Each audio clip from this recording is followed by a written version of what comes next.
में हम लोगों को कुछ अब केस लॉस की बात करनी है। क्लासिफिकेशन मैंने बता दिया था, आप लोगों ने आई थिंक कर ही लिया होगा। तो कुछ केस लॉस भी हैं जो कि डीपीएसपी को बताते हैं कि डीपीएसपी मतलब क्या है, जुडिशियल इंटरप्रिटेशन सुप्रीम कोर्ट ने कैसे उसको इंटरप्रेट किया है, और जुडिशरी जो है उसके हिसाब से उसको इंटरप्रेट करना एक दूसरी बात है, क्योंकि जुडिशरी जो है वो एक्चुअल में एक गार्जियन है कॉन्स्टिट्यूशन का, उसको इंटरप्रिटेशन कराना है, निकालना है कॉन्स्टिट्यूशन का। तो इसलिए जो है जुडिशरी ने जो इंटरप्रिटेशंस निकाले हैं उनको समझना थोड़ा ज़रूरी हो जाता है, खासकर इस सेगमेंट के लिए जब आपने डीपीएसपी पढ़ लिया हो। तो डीपीएसपी को ज़रा हम लोग एक बार रिकॉल करेंगे और उसके बाद फिर मैं आपको रिलेशनशिप की बात करूँगा फंडामेंटल राइट्स से, डीपीएसपी का, और केस लॉस की बात करूँगा। तो ये दो बातें हमें करनी है। न्यू डायरेक्टिव प्रिंसिपल स्टेट, जैसे न्यू डायरेक्टिव प्रिंसिपल्स हैं तो 42nd कॉन्स्टिट्यूशन में 1976 है, ठीक है। इसमें new directive principle of state use किया गया, जैसे article 39, 39A, 43A and 48A ये ऐड किए गए हैं। तो इसको आप याद रखेंगे कि कौन कौन सा नया ऐड किया गया है 42nd कॉन्स्टिट्यूशन में। याद रहेगा? याद हो गया था क्या?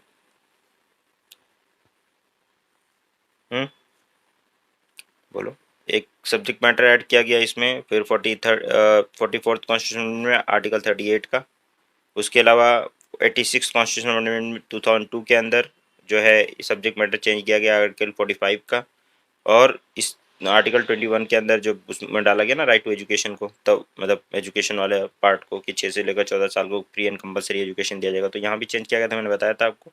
और 97 कॉन्स्टिट्यूशन अमेंडमेंट 2011 के अंदर जो है कि 43 आर्टिकल 43B ऐड किया गया है। तो क्या आपको ये बात समझ में आ गई है, याद हो रहा है? न्यू वाला जरूर याद रखिए, खाली क्लासिफिकेशन को याद करें ना करें, न्यू इसमें अमेंडमेंट में कौन सा ऐड हुआ है ना, ये जरूर याद रखना है आपको। कर लेंगे?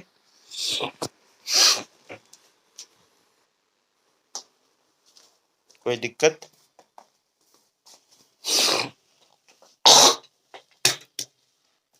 इसमें कोई दिक्कत हो तो बताओ, अगर कुछ नहीं समझ में आ रहा हो। देखो इसमें क्या है, 39 में मैंने चेंज किया गया था, मैंने बताया था आपको। 39A में ऐड किया गया, और 43A जो participation of the worker in the management, and 48A जो कि इन्वायरमेंट है, ये इंदिरा गांधी ने 42nd कॉन्स्टिट्यूशन में 1976 में ऐड करवाया। 44th कॉन्स्टिट्यूशन अमेंडमेंट के अंदर फिर 38 का सब्जेक्ट मैटर वगैरह चेंज करके ऐड किया गया। 46 कॉन्स्टिट्यूशन अमेंडमेंट के अंदर सब्जेक्ट मैटर चेंज किया गया 44 का, क्योंकि उसका पूरा सब्जेक्ट मैटर उठा के आर्टिकल 21A में डाला गया। और 97th कॉन्स्टिट्यूशन में जब कोऑपरेटिव सोसाइटी वाली बात आई, एक पार्ट ऐड किया गया, पार्ट 12, पार्ट्स कह रहा हूँ, पार्ट 9B ऐड किया गया जब, तो उसके अंदर पार्ट 9B ऐड किया गया, उसमें जब वो डाला गया कोऑपरेटिव सोसाइटी। और उसके अलावा जो है वो जब ऐड किया गया शेड्यूल, मतलब उसमें कोऑपरेटिव सोसाइटी का जब मतलब सेगमेंट आया, तो इस यहाँ पे भी चेंज किया गया कि कोऑपरेटिव सोसाइटी जो है वो एक डिजायर्ड चीज़ है डीपीएसपी के अंदर, वो करना चाहिए, तो इसलिए उसको भी कॉन्स्टिट्यूशन के अंदर डाला गया। तो ये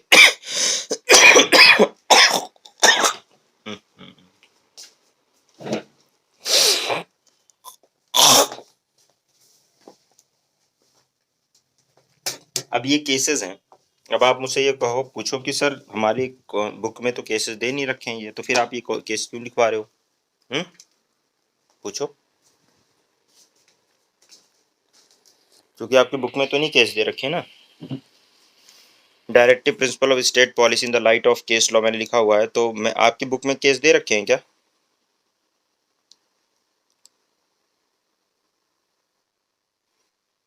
बुक में नहीं है तो मैं क्यों केस केस क्यों बता रहा हूँ आपको?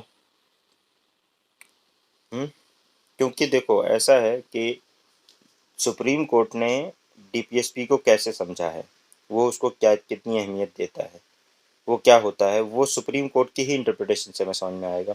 और इसलिए जब और लोग एग्जाम लिखेंगे तो लक्ष्मीकांत से पढ़ के सिर्फ लिखेंगे, सिर्फ लक्ष्मीकांत उनके पास ऑप्शन होगा और कोई एक दो उससे लिखेंगे। लेकिन जब आप लिखोगे ना, तो आप जो है वो कैसे लिखोगे? आप लोग इससे लिखोगे, क्या नाम है, केस लॉस से। और जब आप केस लॉस डाल दोगे ना, नाम भी डाल दिया केस लॉस का, तो आपके नंबर 100% बढ़ जाने हैं। क्योंकि किसी भी आर्टिकल को समझने के लिए अगर ठीक से समझना है तो उसके लिए जुडिशियल इंटरप्रिटेशन की ज़रूरत होती है। तो उसमें से अगर एक दो केसेस, तीन केसेस भी आप डाल दोगे ठीक से, तो ये समझ लो कि आपके नंबर, अगर किसी को 5 नंबर मिल रहे हैं 10 में से, तो आपको 7 से 8 की रेंज में नंबर मिलेंगे, ठीक है।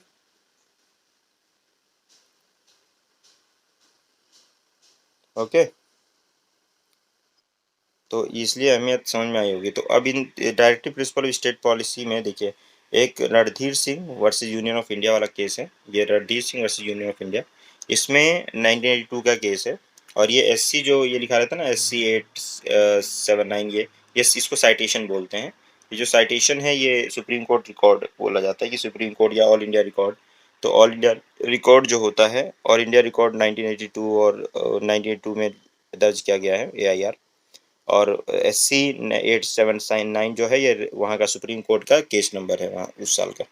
तो ये इस तरह से मतलब लिखा जाता है, इसको साइटेशन कहते हैं। ये याद करने की आपको जरूरत नहीं होती है साइटेशंस, मतलब ये एडवोकेट्स वगैरह को कोई जरूरत पड़ती है, लेकिन आप लोगों को याद करने की जरूरत नहीं है। साइटेशन मिल जाता है, इसलिए सिर्फ केस का नाम याद रखो, बहुत है। ईयर और केस का नाम याद रख लो, वो काफ़ी होता है। तो in supreme court held that the preamble the principle of equal pay for equal work. देखो ये कितना इंपॉर्टेंट बात लिखी हुई है यहाँ पे, equal pay for equal work, ठीक है, ठीक। दो not the fundamental right, equal pay for equal work जो है फंडामेंटल राइट नहीं है, इज सर्टेनली। अच्छा, equal pay for equal work कहाँ है? आर्टिकल 39 के अंदर है ना, है कि नहीं है? Certainly a constitutional goal and therefore capable of enforced through the constitutional remedy under Article 32 of the Constitution। अब ये एक नया कॉन्सेप्ट आपको समझ में आया। क्या समझ में आया? इसको जरा समझने की कोशिश करिए। आर्टिकल 32 को रेमेडी किसकी है, जरा बताओ मुझे। आर्टिकल 32 किसकी रेमेडी है? किसके वायलेशन पे आर्टिकल 32 यूज होता है? फंडामेंटल राइट के। और यहाँ पे क्या, किस, क्या equal pay for equal work क्या फंडामेंटल राइट है? Hmm, equal pay for equal work क्या फंडामेंटल राइट है? ये किसमें है? DPSP में है कि नहीं? लेकिन अब सुप्रीम कोर्ट इंटरप्रेट कर रहा है इसको as a right to life and personal liberty, article 21 की तहत इसको तरह से इसको ले रहा है। और सुप्रीम कोर्ट कह रहा है कि वो इतना इंपॉर्टेंट है, इतना सर्टन कॉन्स्टिट्यूशन गोल है under right to life and personal liberty, मतलब आर्टिकल 21 की वजह से। तो कह रहा है कि वो उस सेगमेंट में भी जाता है, इसलिए इसको हम इन्फोर्स करवाएंगे एज अ फंडामेंटल राइट। कैसे इन्फोर्स करवाएंगे? एज अ फंडामेंटल राइट, और इसलिए आपको रेमेडी अवेलेबल है। अब ये बात आपको मैं रणधीर सिंह केस का नाम याद कर लीजिए, Randhir Singh versus union of India. आप जिससे मर्जी जाके, ये मैंने लिस्ट किया है, जिससे मर्जी जाके पूछ लो, ना आपको रीजनिंग बता पाएगा इसकी, गारंटीड लिख के देता हूं मैं इस बात को। ना आपको इसकी रीजनिंग बता पाएगा कि क्यों इन्फोर्स करवाया जाएगा, ये ना केस का नाम उसको याद होगा, और ना ही किसी को भी, और ना ही 99% लोगों को नहीं होगा, 1-2% हो सकते हैं लोग, मतलब एक्सेप्शन आर ऑलवेज देयर। लेकिन ये मैं ढूंढ ढूंढ के लाया हूँ ये चीज़ें, तो ये सिर्फ मेरी स्लाइड में है। तो कि आर्टिकल 32 को, अब अगर आप इससे ऐसे क्वेश्चन बना के पूछ लो कि क्या आर्टिकल 32 को किसी DPSP को इन्फोर्स करवाने के लिए भी लागू किया जा सकता है? कहेंगे क्या बात कर रहे हो, वो 32 जो है फंडामेंटल राइट के लिए, क्या बात करते हो, ऐसे करेंगे। तो बेसिकली क्या बात करते हो, ये है कि सुप्रीम कोर्ट, फिर आपको Randhir Singh versus union of India, यानी इसको नहीं पता है। तो Randhir Singh versus union of India में सुप्रीम कोर्ट कहता है कि right to equal pay for equal work जो है फंडामेंटल राइट नहीं है, लेकिन फिर भी इसको हम आर्टिकल 32 के तहत इन्फोर्स करवा सकते हैं। ठीक है, बात समझ में आ गई? तो सिर्फ आर्टिकल पढ़ने से आपको वो बातें क्लियर नहीं हो पाती हैं जो एक्चुअल इंटरप्रिटेशन है, क्योंकि एक्चुअल इंटरप्रिटेशन हम नहीं करेंगे, कौन करेगा? सुप्रीम कोर्ट करेगा। क्या आपको बात समझ में आ गई? ठीक है, तो ये एक इम्पॉर्टेंट चीज़ है। इसके बाद में दूसरा केस देखें, historical judgement of Sarla Mudgal case, बहुत फेमस जजमेंट है ये Sarla Mudgal case. Sarla Mudgal versus union of India 1995 का केस है। सुप्रीम कोर्ट डायरेक्ट करता है प्राइम मिनिस्टर नरसिम्हा राव को कि आर्टिकल 44 आपको पता होगा, यूनिफॉर्म सिविल कोड, ठीक है, of the constitution, which enjoy the state to secure the uniform civil code according to the court, uh, imperative for both protection and operation and promotion of the national unity and integrity। इसमें इन्होंने बहुत बात हुई थी कि देखिए आपको जो है यूनिफॉर्म सिविल कोड लाना चाहिए, लेकिन इसमें यह भी ध्यान रखना चाहिए कि सबका प्रोटेक्शन हो, ऑपरेशन अगर जिनका है वो, और प्रोटेक्शन, इन सारी बातों का, और प्रमोशन ऑफ, जिससे नेशनल यूनिटी और इंटीग्रिटी प्रमोट हो, यानी कि आप ऐसा कुछ चेंज कर दें जिससे यूनिटी और इंटीग्रिटी पे खतरा आ जाए। जैसे एक खतरा है ना कि अभी पता चला इन्होंने जबरदस्ती में झील में और मेजोरिटी के उसमें अगर इन्होंने हिंदू राष्ट्र बनाने की बात करनी शुरू कर दी, जिसे चल रहा है, या या किसी और तरीके से इन्होंने मतलब ऐसी चीज करी जिससे कॉन्स्टिट्यूशन का जो सेकुलर एटीट्यूड है, सेकुलर जो चीज है, वो अगर हैम्पर करती है, तो ये जो है ना कि इंटरनेशनल जो ये promotion of the unity, national unity और इंटीग्रिटी है, इसी पे खतरा हो जाएगा। तो सुप्रीम कोर्ट ने कहा है आप किसी भी तरह का चेंज नहीं करेंगे इस तरह का जिससे आपके इस नेशनल प्रमोट होनी चाहिए यूनिटी और इंटीग्रिटी, ना कि हैम्पर होनी चाहिए। समझ में आई बात? क्योंकि कुछ लोग तो भाई जाहिर सी बात है इसका विरोध करेंगे कि भाई हमारा कल्चर का वायलेशन हो रहा है, अगर हमारे कल्चर का वायलेशन हो रहा है तो इंटीग्रिटी और यूनिटी और इंटीग्रिटी के खिलाफ है, तो कोई भी ऐसी काम नहीं किया जाएगा। ये सुप्रीम कोर्ट ने क्लियर कट बात में कहा है, ठीक है। उसके बाद MC Mehta two versus union of India, यहाँ पे सुप्रीम कोर्ट ने, मैंने कहा था एक बात कही थी कि जब भी कभी इन्वायरमेंट की बात आ जाए तो मतलब एमसी मेहता बोला था। तो एमसी मेहता की बात आई मतलब इन्वायरमेंट का कोई बात होगा, इतना तो आप तुरंत याद रट्टा मार लो कि इन्वायरमेंट का कोई अगर क्वेश्चन आ जाए तो एमसी मेहता केस है, तो धड़ाक से उसमें टिक लगाओ, बिना सोचे लगाओ, वो जरूर होगा एमसी मेहता ही। 48A के अंदर सेंट्रल गवर्नमेंट को डायरेक्शन दिलवाते हैं ये कि centre and the state government and various local bodies and the boards under the various institute take appropriate step for the prevention and control of the pollution of the water. Water pollution के लिए case आया था 88 में। इन्होंने कहा कि भाई जितने भी सेंट्रल गवर्नमेंट स्टेट गवर्नमेंट के जो भी हैं कारिंदे, चाहे वो लोकल बॉडीज़ के हों, सबको क्या काम करना है, सबको एक बात ध्यान रखने का है कि सब लोग जो है पॉल्यूशन वाटर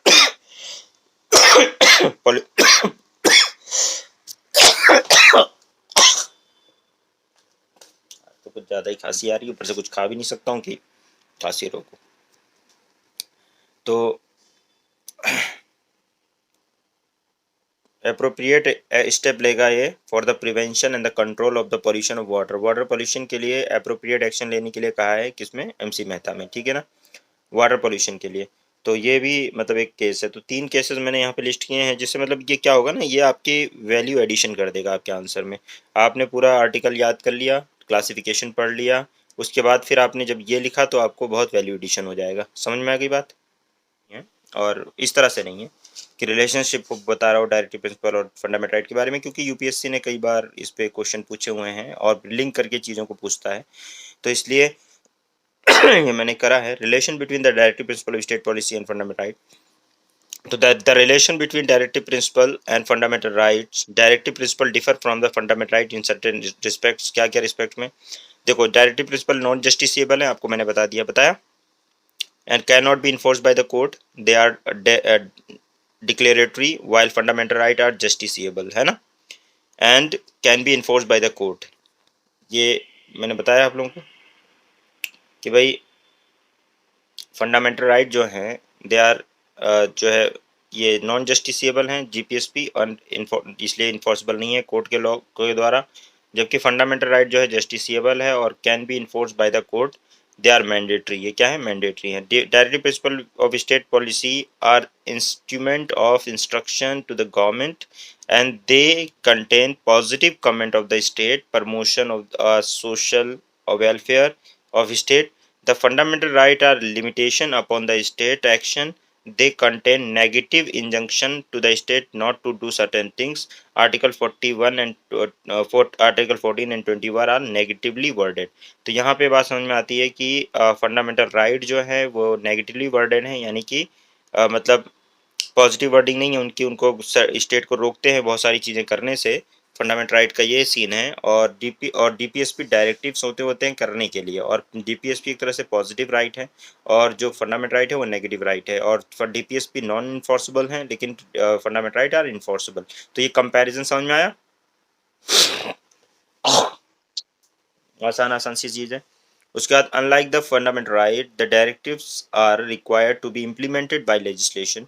फंडामेंटल राइट जो है वो सेल्फ एग्जीक्यूटरी, आपको पता है सेल्फ एग्जीक्यूटरी का मतलब मैं बोलता रहता हूँ कि अपने आप ही उनके लिए कोई मतलब डायरेक्शन, कोई उनको इम्प्लीमेंटेशन करने के लिए कोई कानून बनाने की ज़रूरत नहीं है। ज़्यादातर फंडामेंटल राइट डायरेक्ट खुद ही एग्जीक्यूट हो जाएंगे, उनको कोई कानून की ज़रूरत नहीं है।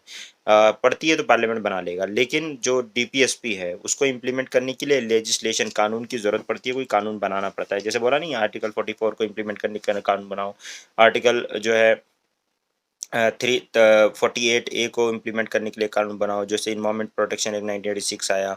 और इसी तरीके से मतलब जो भी जितनी भी चीज़ें हैं उनको इम्प्लीमेंट करने के लिए डीपीएसपी को कुछ भी चीज़ इम्प्लीमेंट करना है, यूनिफॉर्म सिविल कोड बनाना है तो कोई कानून बनाना पड़ेगा। तो उसको एग्जीक्यूट करने के लिए, इम्प्लीमेंट करने के लिए लेजिस्लेशन यानी कानून बनाने की ज़रूरत पड़ेगी। रिगार्डिंग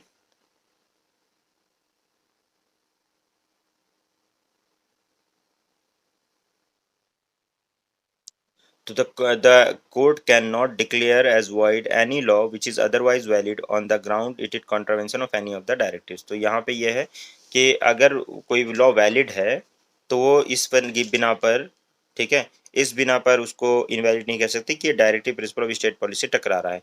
लेकिन फंडामेंटल राइट से टकराएगा तो इनवैलिड हो जाएगा। तो ये भी एक फ़र्क है कि फंडामेंटल राइट से कोई भी कानून टकराएगा तो वो वॉइड हो जाएगा या इनवैलिड हो जाएगा। लेकिन अगर कोई डीपीएसपी से टकरा रहा है तो वो इस वजह से सिर्फ डीपीएसपी से टकराने की वजह से वो इनवैलिड नहीं हो जाएगा, अगर अदरवाइज वो वैलिड है तो, ठीक है। उसके अलावा on the other hand the court are bound to declare as void any law that is inconsistent with the fundamental right. ये मैंने बताया आपको कि मतलब अगर डीपीएसपी पे तो नहीं, लेकिन अगर फंडामेंटल राइट से इनकंसिस्टेंट है तो वो लॉ इनवैलिड हो जाएगा, वॉइड डिक्लेयर कर दिया जाएगा। The scope of directive principle is larger, जाहिर सी बात है वो बहुत बड़ा स्कोप लेके चलता है क्योंकि ये पब्लिक इंटरेस्ट, कम्युनिटी इंटरेस्ट की गाइडलाइन देता है, लार्ज इंटरेस्ट ऑफ कम्युनिटी की बात करता है, और सोशलिस्ट गोल है इसके, डेमोक्रेटिक मेथड से इसको अचीव करने की बात करता है, सोशल राइट को इकोनॉमिक फील्ड में सोशल राइट की बात करने की बात करता है। Fundamental right guaranteed some basic rights to the individual, they are mostly political rights which tend to restrain the state, ठीक है। तो ये है कि फंडामेंटल राइट जो है वो पॉलिटिकल राइट्स हैं अक्सर ज़्यादातर, और उसमें स्टेट को रिस्ट्रेन किया जाता है। लेकिन डीपीएसपी जो है वो इकोनॉमिक फील्ड वगैरह में लोगों के इंटरेस्ट को प्रोटेक्ट करने के लिए बात करता है। मैं फंडामेंटल राइट मैंने बोला कि फंडामेंटल राइट जो है वो उसका नैरो स्कोप है, वो सिर्फ नेगेटिव राइट बात करता है, बेसिक इंडिविजुअल पॉलिटिकल राइट्स को प्रोटेक्ट करने की बात करता है। डीपीएसपी का स्कोप बहुत बड़ा है, वो लार्ज इंटरेस्ट ऑफ कम्युनिटी की बात करता है, सोशलिस्ट गोल को डेमोक्रेटिक मेथड से अचीव करने की बात करता है, ठीक है। वो सोशल से लेकर इकोनॉमिक बहुत पूरी फील्ड की बात करता है। और फंडामेंटल राइट बस स्टेट को रोकता है कि जो सिटीजन का है फंडामेंटल राइट का वायलेशन ना करे, ठीक है। The place of DPSP occupy in the constitution on whereas the fundamental right has been the subject matter of the controversy for a long time. The controversy has now been set rest by the supreme court. Supreme court ने जो है जब ये लड़ता रहे कि क्या place है डीपीएसपी का, क्या प्लेस है, जैसे आपको पता भी है कि आर्टिकल 31C जब आया था तो उसके अंदर ये क्लॉज ये भी डाला गया था कि किसी भी डीपीएस को पी को अगर डीपीएस पी को इन्फोर्स करने के लिए अगर कोई फंडामेंटल राइट का वायलेशन करता है तो वो कर सकता है, याद है, जिसको फिर सुप्रीम कोर्ट के पास गए थे और फिर उसको इनवैलिड कर दिलवाया था, है ना। तो सुप्रीम कोर्ट ने एकदम क्लियर कह दिया है कि देखो ऐसा है कि भाई आप लोग जो है इसमें क्लियर कर लो कि कौन पावरफुल है कौन नहीं है। तो उसके लिए सुप्रीम कोर्ट ने अलग अलग केसेस में बात की है, और in the light of cases ये आप डिस्कस करेंगे तो आपको समझ में आएगा कि बात क्या है। तो चंपकम दुराई राजन बहुत फेमस केस है। तो डायरेक्टिव प्रिंसिपल और फंडामेंटल राइट का रिलेशन जो है, इसके नोट्स आप अपने, ये दोनों स्लाइड्स आपको लिखनी है अपनी कॉपी में। दोनों स्लाइड्स मतलब जो पिछली स्लाइड थी उसमें जो केस लॉस थे, केसेस को अपनी कॉपी में लिख लीजिएगा, और इसके रिलेशनशिप इसी यही हेडिंग डाल के, सेम हेडिंग डाल के आप लोग इसको लिखेंगे, ठीक है। The state of Madras versus Champakam Dorai Rajan, ये केस था। इसने कहा, इस केस में क्या कहा गया, इसमें गया held that the directive principle cannot override the fundamental right. Directives have to confer and run subsidiary to the fundamental right। साफ साफ बोला है।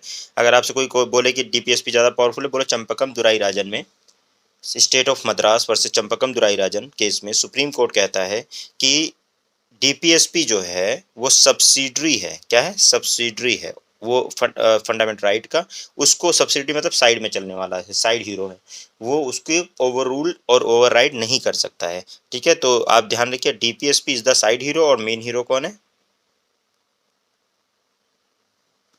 बोलो भाई। ठीक है, और ये किस में कहा है? चंपकम दुराई राजा में। अगर आपसे कोई क्वेश्चन ये भी आ सकता है कि in which of the following case it was stated by the supreme court that the directives are subsidy to the fundamental rights, तो आप आंसर देंगे Champakam Dorai Rajan. Okay, state of Madras versus Champakam Dorai Rajan. Clear है? री केरला एजुकेशन बिल 1957 का question है, the court observe that दो DPSP can not override the fundamental right. अब यहाँ पे देखो, ये लोग यही करते रहते हैं, मतलब खेलते रहते हैं। The supreme court of the court observed that though the directive principle cannot override the fundamental right, nevertheless, in determining the scope and ambit of the rights, court may not entirely ignore the directives but should adopt the principle of harmonious construction and should attempt to give effect both as much as possible। ये बात कहाँ गई है? अब यहाँ पे बात है केरला, री केरला एजुकेशन बिल के अंदर 1957 का केस है। अब जब कभी री लिखा हो तो इसका मतलब रिव्यू किया गया है उसको, मतलब ये पहले केस रहा होगा, दूसरा केस को रिव्यू करने के लिए आएगा, तो उसमें किया है रिव्यू।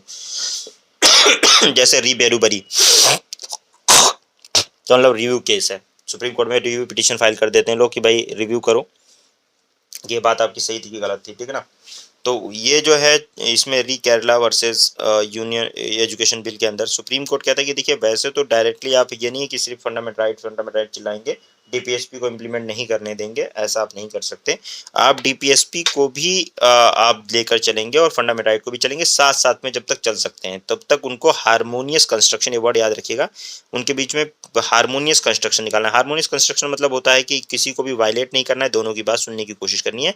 कंस्ट्रक्शन मतलब बीच का रास्ता, हारमोनी मतलब शांतिपूर्वक बीच का रास्ता निकालने की कोशिश करनी है, जब तक कि जहां तक पॉसिबल हो पाए। अगर टकरा ही जाए, और जब टकरा जाएंगे कि नहीं भाई तो हम अलग बात कर रहे हैं, यानी फंडामेंटल राइट कुछ अलग बात ही कर रहा है और डीपीएसपी जो है वो कुछ अलग बात कर रहा है, तो उस वक्त आप फिर कौन सी केस में चले जाएंगे? चंपकम दुराई राजन में चले जाएंगे। और चंपकम दुराई राजन कहता है कौन पावरफुल है? बोलो यार। Fundamental rights. तो जब आप थोड़ा सा बताते हो ना, तो मुझे लगता है कि हाँ आप समझ रहे हो, तो थोड़ा अच्छा लगता है। अब 25th कॉन्स्टिट्यूशनल अमेंडमेंट 1971 के अंदर होता है। 25th कॉन्स्टिट्यूशनल अमेंडमेंट में क्या होता है कि considerably enhance the importance of directives. Art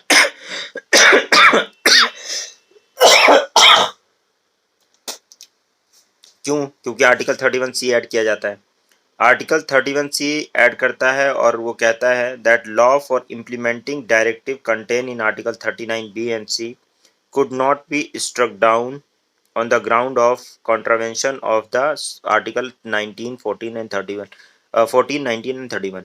अब यहाँ देखें आप, 1971 में ये केस आता है, 25th कॉन्स्टिट्यूशनल अमेंडमेंट आता है, उस समय 31 था, इस यहाँ पे याद करो। ठीक है, तो 25th कॉन्स्टिट्यूशन में ये कहते हैं कि डायरेक्टिव प्रिंसिपल का एकदम रोल बहुत बढ़ा दिया। उन्होंने बोला कि 31C को अगर इम्प्लीमेंट करने में, ठीक है, 31C ऐड किया गया और उसमें कहा गया कि 39B और C को इम्प्लीमेंट करने के लिए अगर आर्टिकल 14 यानी fundamental right, article 1940 fundamental right, article 31 उसमें फंडामेंटल राइट अगर वायलेट होते हैं तो उसको वायलेट हो सकता है। तो ये बहुत ही सिग्निफिकेंट और कंसिडरेबल इंपॉर्टेंस दिया इन्होंने डीपीएसपी को फाइनली। ठीक है, ये ये कमिटमेंट किया था पार्लियामेंट ने।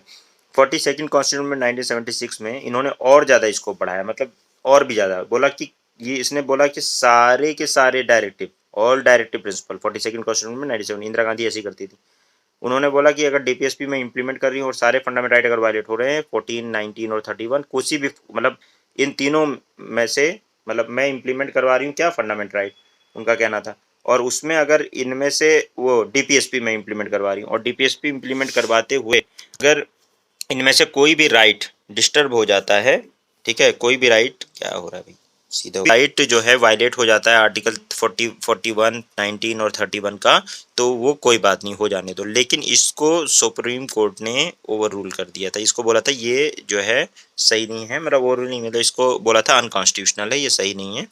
तो Kesavananda Bharati versus union of India case आया। अब ये मैंने आपको कितनी बार बताया हुआ है कि सुप्रीम कोर्ट का केशवानंदा भारती केस हर जगह आपको कहीं ना कहीं पकड़ में आएगा।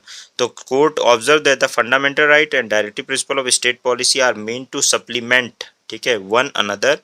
It can well be said that directive prescribe the goal and attained, and fundamental right lay down the means by which the goal to be achieved. Both are equally fundamental, though directives are not directly enforced by the court. लेकिन आप ये भी clear है कि दोनों important है, equally important है, लेकिन जो है डायरेक्टिव्स को डायरेक्टली कोर्ट द्वारा इंप्लीमेंट नहीं किया जा सकता है, तो ज़्यादा पावरफुल फंडामेंट राइट हुआ। तो इसको अनकॉन्स्टिट्यूशनल भी सुप्रीम कोर्ट ने कह दिया था, ये वाला जो 42nd कॉन्स्टिट्यूशनल अमेंडमेंट का ये जो प्रोविज़न था कि जी क्या नाम है, जिसमें इन्होंने ये कहा कि भाई इसको को वाइडन किया आर्टिकल 31C का, ठीक है, सारे डायरेक्टिव। तो इसके अंदर जो है फंडामेंटल राइट का, अगर सारे फंडामेंटल राइट डीपीएसपी को इम्प्लीमेंट करने के लिए अगर आर्टिकल 14, 19 और 31 का वायलेशन हो रहा है, तो कह रहे हैं कि हो जाए, तो ऐसा नहीं होने देंगे। सुप्रीम कोर्ट ने इसको अनकॉन्स्टिट्यूशनल कह दिया था, ये अमेंडमेंट ठीक नहीं कहा था। और केशवानंदा भारती में कह दिया हाँ इक्वली इंपॉर्टेंट है, दोनों का इंपॉर्टेंस है, लेकिन इन्फोर्सेबल बाय जो कोर्ट जो है वो फंडामेंटल राइट है।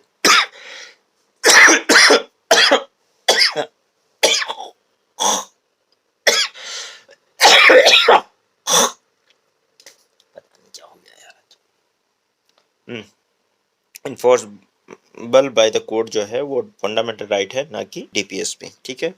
उसमें मिनरवा मिल केस आया यूनियन ऑफ इंडिया का 1980 में। सुप्रीम कोर्ट ने स्ट्रक डाउन किया आर्टिकल 31C को, वही मैंने जो बताया कि 31C को जो है उसमें जो अमेंड किया गया था 47 में, उसको मिनरवा मिल में, जो मैंने पहले बता दिया आपको, ठीक है, बोला अनकॉन्स्टिट्यूशनल है, डिस्ट्रॉय करता है basic structure of the constitution, ठीक है। और कॉन्स्टिट्यूशन इसमें ऑब्जर्व किया, मतलब ऑब्जर्व किया गया, majority observe that the constitution is founded on the bed rock of balance between part 3 and part 4। ये एग्जाम में क्वेश्चन आया हुआ है कि कौन से केस में ये कहा गया था कि जो क्या नाम है, ये कॉन्स्टिट्यूशन जो है वो फाउंडेशन, उसका बेडरॉक जो है वो बैलेंस है between fundamental right and DPSP.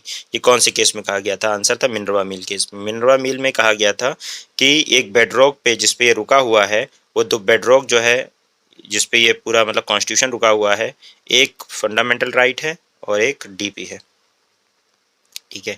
तो इसको किस में कहा है? ठीक है, मिनरवा मिल केस। तो एग्जाम में क्वेश्चन आ सकता है कि मिनरवा मिल किस में, कौन सी केस में कहा है, तो ध्यान रखिएगा किस में कहा है, किसने कहा है भाई? मिनरवा मिल केस के अंदर। आवाज आ रही है मेरी? नहीं आ रही है?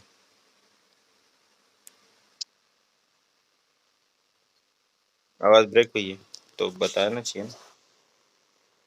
मैं कह रहा हूँ कि मिनरवा मिल में ये कहा है सुप्रीम कोर्ट ने कि मतलब जो उन्होंने अमेंड किया था ना आर्टिकल 31C के अंदर की सारा कुछ मतलब डिस्ट्रॉ वो सारे डीपीएसपी को इम्प्लीमेंट करने के लिए आप अगर आर्टिकल 14 और 19 और 31 का वायलेशन करते हो तो हो सकता है, ये जो बात कही थी इसको इसमें ओवर रूल कर दिया गया और मतलब इसको इसमें अनकॉन्स्टिट्यूशनल घोषित कर दिया गया। बोला ये अनकॉन्स्टिट्यूशनल है और बेसिक स्ट्रक्चर का ये वायलेशन करता है।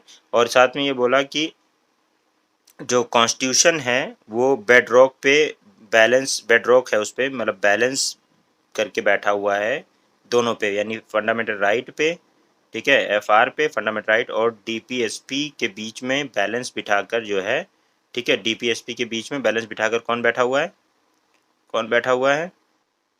कॉन्स्टिट्यूशन बैठा हुआ है। तो ये किसमें कहा था, कौन सी केस में बोला था? मिनरवा मिल केस में। ये क्वेश्चन आया हुआ है एग्जाम में कि मिनरवा मिल केस के अंदर सुप्रीम कोर्ट ने ये कहा है, ठीक है, कि ये बेडरॉक पे जो बेडरॉक हैं दोनों फंडामेंटल राइट एंड डीपीएसपी जिसके ऊपर जो है कॉन्स्टिट्यूशन लाई करता है, ठीक है, इन्होंने इसको रोक रखा है। तो ये वाली बात कही हुई है। दूसरी बात ये उन्होंने कही हुई है कि ये अनकॉन्स्टिट्यूशनल है कि डीपीएसपी को इम्प्लीमेंट करने के लिए आप फंडामेंटल राइट को वायलेट करो, ठीक है, ये अनकॉन्स्टिट्यूशनल है किसी भी फंडामेंटल राइट को।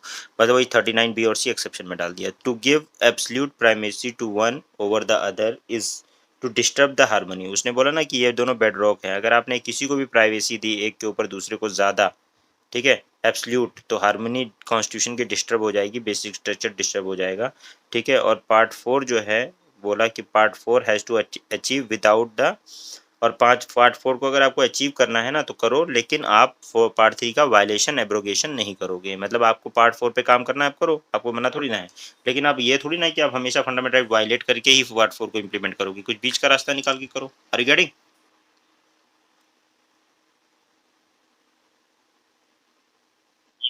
ठीक है।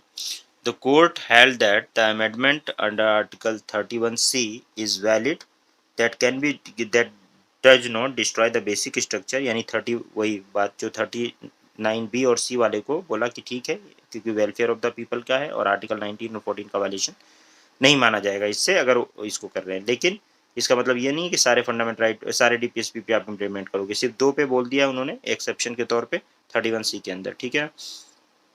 अब इसमें भी कुछ केस और हैं, जैसे कि Sanjeev coke manufacturing versus Bharat coal limited, 1983 का केस है।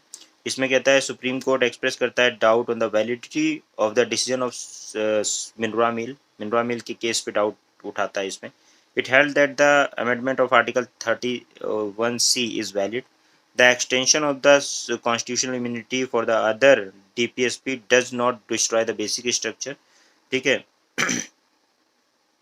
लेकिन ये जो कन्फ्यूजन क्रिएट किया गया था अबव जजमेंट में, that was removed, created by the above judgment has been remove. तो इन्होंने ये कहा देखो ऐसा नहीं है कि वो बेसिक स्ट्रक्चर को वायलेट कर रहा है, लेकिन ये है कि बेसिक स्ट्रक्चर को वायलेट नहीं कर रहा है, क्योंकि सारे फंडामेंटल राइट जो है बेसिक स्ट्रक्चर नहीं है। लेकिन ये बात क्लियर है कि आप ओवरराइड नहीं कर सकते, ठीक है। डीपीएसपी को, अस्सलाम, डीपीएसपी को इम्प्लीमेंट करने के लिए आप फंडामेंटल राइट को डिस्ट्रॉय नहीं कर सकते, ठीक है। तो ये बात इन्होंने क्लियर कर दी है, लेकिन ये भी साथ में कहा है कि बेसिक स्ट्रक्चर हर सिचुएशन में वायलेट नहीं होता है, ठीक है।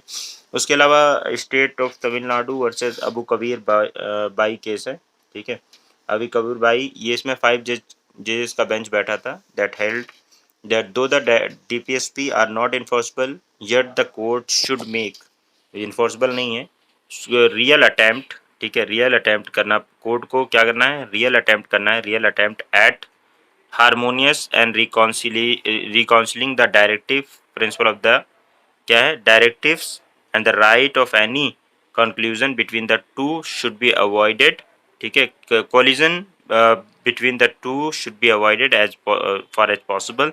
The reason why the founding father of the constitution did not make these principles enforceable and was perhaps due to the vital consideration of giving government sufficient latitude to implement these principles from time to time according to the capacity, situation and circumstances that rise. तो यहाँ पे इन्होंने एकदम बहुत clear बात में कहा है कि देखिए सुप्रीम कोर्ट ने डीपीएसपी को इन्फोर्सबल इसीलिए नहीं किया है कोर्ट में, क्योंकि वो चाहते हैं कि जब उनकी इकोनॉमिक कैपेसिटी हो, जब उनकी लेवल हो, तब वो उसको इम्प्लीमेंट करें टाइम टू टाइम।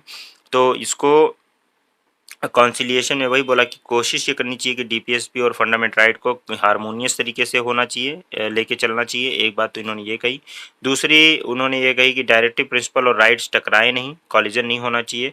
तीसरा उन्होंने ये कहा कि फाउंडिंग फादर ने जो कॉन्स्टिट्यूशन को बनाया था वो इसीलिए बनाया था, इन्फोर्सबल नहीं रखा था, इसीलिए नहीं रखा था डीपीएसपी को इन्फोर्सबल, क्योंकि उनका वाइटल कंसिडरेशन ये था कि जब भी गवर्नमेंट के पास सफिशिएंट पैसा हो इम्प्लीमेंट करने के लिए, तब वो उसको इम्प्लीमेंट करें अपनी कैपेसिटी के अकॉर्डिंग। क्या बात समझ में आएगी? कहने का मतलब ये है कि देखो ऐसा है कि इसमें इसके उसमें ये कह दिया कि सुप्रीम कोर्ट जो है उस वही सेम बात बार बार कि भाई डीपीएसपी और फंडामेंटल राइट की टक्कर नहीं करानी चाहिए, और अगर टकराते हैं तो इनको हारमोनियस कंस्ट्रक्शन बीच का रास्ता निकाला जाना चाहिए, ठीक है। ये नहीं कि टकरा गए तो फिर अब ये इसको पावरफुल बताने लग गया फंडामेंटल राइट को या डीपीएसपी को। दो फंडामेंटल राइट पावरफुल है, लेकिन क्योंकि इन्फोर्सबल बाय द कोर्ट है, लेकिन इसका मतलब ये नहीं कि डीपीएसपी कम बहुत कमज़ोर है। डीपीएसपी को लेकिन इसलिए मतलब इतना वो दिया जाता है इंपॉर्टेंस कि गवर्नमेंट को, और इन्फोर्सबल इसलिए नहीं किया कि गवर्नमेंट जब अपनी कैपेसिटी हो, उसके पास सफिशिएंट रिसोर्सेज हो, कैपेसिटी हो, तब उस सिचुएशन में उसको इम्प्लीमेंट कर सके। आई होप की बात समझ में आई है। उन्नी Krishnan versus state of AP में सुप्रीम कोर्ट कहता है कि the court has reiterated the same principle of the fundamental right and DPSP are supplementary and complementary with to and the provision of the part 3 to be interpreted having regard to the preamble and DPSP। तो वही बोला है कि देखिए ये सब supplementary और complementary हैं, और जब भी आप कभी इंटरप्रिटेशन निकालेंगे पार्ट 3 मतलब फंडामेंटल राइट का कोई इंटरप्रिटेशन निकालना हो, तो आपको उससे प्रियम्बल से और डीपीएसपी से उसको मतलब के बारे में भी सोचना चाहिए। तो डीपीएसपी और प्रियम्बल को सोचते हुए जब आप देखते हुए जब आप निकालेंगे तो आप उसका सही इंटरप्रिटेशन निकालेंगे जो पर्पज़ है एक्चुअल में कॉन्स्टिट्यूशन का। तो कंक्लूजन ये है, फाइनल कंक्लूजन यह है कि देयर इज नो कॉन्फ्लिक्ट और disharmony between DPSP directive principle of state policy and fundamental right because they are supplement to each other in aiming at the same goal of bringing about the social revolution and establishment of the welfare state. It described by the आपका Granville Austin ने, जी Austin ने, Austin के बारे में मैंने बता चुका हूँ आप लोगों को। ऑस्टिन का कहाँ नाम सुना था आपने इससे पहले, बताओ भाई, ऑस्टिन का नाम कहाँ सुना था? सोवरेनिटी वाले कॉन्सेप्ट में सुना था ना। सोवरेनिटी में ऑस्टिन ने CDS command duty and sanction है, ऑस्टिन ने बोला था सोवरेनिटी वाले कॉन्सेप्ट में कमांड ड्यूटी एंड सैंक्शन की बात की थी, वो ऑस्टिन ही था जिसने कहा था सोवरेन वो होता है जो कमांड देता है, सामने वाले की ड्यूटी अराइज होती है, नहीं हो तो उसको पिटाई करने के लिए सोवरेन मतलब सैंक्शन भी कर सकता है। तो वो वाली बात ऑस्टिन ने कही थी। तो ऑस्टिन कहता है कि fundamental rights and DPSPs are conscience of our constitution. तो ये डीपीएसपी और इसको क्या नाम है, किसको कहा है, फंडामेंटल राइट्स को कंसाइंस ऑफ कॉन्स्टिट्यूशन का है गॉडविन क्या नाम है, ऑस्टिन ने। तो बात समझ में आ गई होगी आई थिंक आप लोगों को, आई समझ में? यहाँ भी थैंक यू। इससे क्या होता है ना कि आप अपनी कहानी, ठीक है आपने समझ लिया, आप कहानी बता रहे हो, लेकिन जब आप केस का नाम लिखते हो ना कि हाँ इस केस में ऐसे कहा था, तो इसका मतलब आप टेक्निकल आपको पता है। तो वो टेक्निकल बात कहाँ से आई, यानी कि आपको ओरिजिन भी पता है, तो जाहिर सी बात है आपकी बेटर नॉलेज है उससे। तो जब नॉलेज बेटर है तो फिर आपको नंबर भी बेटर मिलेंगे। तो ऐसा होता है कि अगर 5 नंबर मिलने थे आपको तो 7 नंबर मिलेंगे, 7 मिलने थे तो 9 मिलेंगे। बात समझ में आ गई? तो ये मेंस में आपको बहुत काम आएगा, मतलब आप अगर इन स्लाइड्स को याद रखोगे, केस के नाम याद रखोगे, मेन रूलिंग उसके, लेकिन जो केस की रूलिंग है वही लिखना। केशवानंद भारती ऐसे सीक्वेंस में जब आप लिख दोगे जैसे लिखा हुआ है स्लाइड के अंदर, सेम एज इट इज भी लिख दोगे तो आपको नंबर पक्का मिलना है। तो ये हमने बात की डीपीएसपी और फंडामेंटल राइट के बीच के रिलेशन की बात की, और ये बहुत इंपॉर्टेंट सेगमेंट था जो हमने अभी तक डिस्कस किया। एक 51 तक ही डिस्कस नहीं किया हमने, ये भी डिस्कस किया कि केसेस भी डिस्कस किए। अगर आप ये केसेस पढ़ लोगे तो समझ लो कि बहुत अच्छा कर लिया आपने, और आई होप कि आपको समझ में आ गया होगा। मेन बात यही है कि डीपीएसपी और फंडामेंटल राइट के बीच में कभी इनको बैलेंस करते हुए बात की गई है, कभी ये कहा गया है कि फंडामेंटल राइट पावरफुल है, ज़्यादातर तो फंडामेंटल राइट को ही पावरफुल कहा है, कभी कहा गया है कि दोनों इक्वल फुटेज पे हैं, दोनों को सही से हारमोनियस कंस्ट्रक्शन निकालना चाहिए, बीच का रास्ता निकालना चाहिए। और बात यही है, इसको मैं कंक्लूड ऐसे कर देता हूँ कि फंडामेंटल राइट जब और डीपीएसपी साथ साथ चलेंगे, और कोशिश ये की जाएगी अगर कोई बीच में मतलब कोई टक्कर होती है कुछ होता है तो कोई बीच का रास्ता निकाला जाएगा, दोनों की बातों को रखने की कोशिश की जाएगी, ऐसे सिचुएशन को अवॉइड करने की कोशिश की जाएगी कि दोनों टकरा जाएं। लेकिन अगर बाई चांस टकरा गए तो आर्टिकल 31 में अगर आर्टिकल 14 और 19 आर्टिकल 31C से टकराएंगे तो डीपीएसपी प्रिवेल कर जाएगा, ठीक है। और तो अगर मतलब अगर कोई आपसे ये कहता है कि अगर फंडामेंटल राइट्स और डीपीएसपी टकराएंगे तो कौन प्रिवेल करेगा, तो आप ऐसे ही इसको ब्लैक एंड व्हाइट में आंसर नहीं दे सकते, क्योंकि फिर वो हो सकता है 31C की बात कर रहा हो, तो फिर 31C की बात कर रहा हो और वो आर्टिकल 14 और 19 की बात कर रहा हो, तो जाहिर सी बात है 31C से अगर आर्टिकल 14 और 19 टकराएगा तो 14 और 19 चूर चूर हो जाएगा, आर्टिकल 31C नहीं चूर चूर होगा। तो ये आपको पता है, तो यहाँ पे हो सकता है वो आपसे खेल जाए। तो आप ये कहोगे भाई this varies from case to case, कभी कभी डीपीएसपी भी उस सिचुएशन में 90% तो सिचुएशन में फंडामेंटल राइट ही पावरफुल है, लेकिन हो सकता है वो 10% उन एक्सेप्शन से पूछ रहे जो 31C में है। तो इसलिए आप ऐसे ब्लैक एंड व्हाइट में आंसर नहीं दे सकते, आप कहोगे कि नॉर्मली तो फंडामेंटल राइट ही पावरफुल है, लेकिन 31C के केस में